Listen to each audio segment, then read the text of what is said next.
আসসালামু আলাইকুম ওয়া রাহমাতুল্লাহি ওয়া বারাকাতুহু। আজ আমরা আলোচনা করব আমাদের সমাজে জামাতের সাথে নামাজে সূরা ফাতিহার শুরু থেকে নামাজে শরীক হওয়ার নির্দিষ্ট ফজিলতের বিষয়ে একটি ভিত্তিহীন বর্ণনা রয়েছে।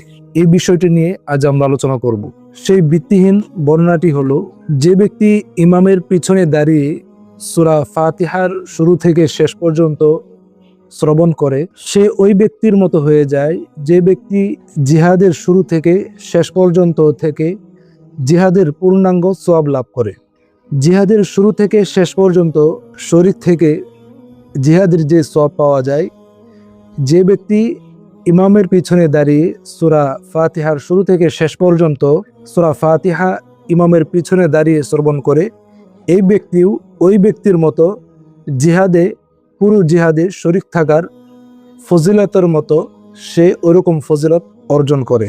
আর যে ব্যক্তি সূরা ফাতিহার শুরু থেকে নামাজে অন্তর্ভুক্ত হতে পারল না, বরং সূরা ফাতিহার শেষের দিকে এসে নামাজে এসে দাঁড়ালো, সে ওই ব্যক্তির মতো যে জিহাদে শুরু থেকে অংশগ্রহণ করতে পারেনি, কিন্তু যখন জিহাদ করে মুসলমানরা বিজয় লাভ করলো এবং গনিমতের মাল যখন বন্টন করা হচ্ছে, এমতো অবস্থায় যদি কোনো ব্যক্তি সেখানে গিয়ে উপস্থিত হয়, তো এই ব্যক্তির মতো ওই ব্যক্তি হয়ে যায় যে ব্যক্তি সূরা ফাতিহার শেষাংশে এসে নামাজের মধ্যে অন্তর্ভুক্ত হয়েছে। এরকম একটি ভিত্তিহীন বর্ণনা আমাদের সমাজে রয়েছে।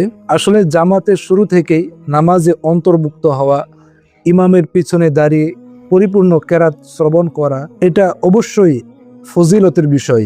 বিশেষ করে তাকবীরে ওলার সাথে নামাজ আদায় করা, এটা তো অনেক বড় ফজিলতের বিষয়। এই ব্যাপারে সহিহ হাদিসে বর্ণিত হয়েছে। কিন্তু সূরা ফাতিহার শুরু থেকে শেষ পর্যন্ত যে ব্যক্তি নামাজে শরীক থাকে, সে জিহাদে শুরু থেকে শেষ পর্যন্ত শরীক থাকার ব্যক্তির মতো সওয়াব অর্জন করে।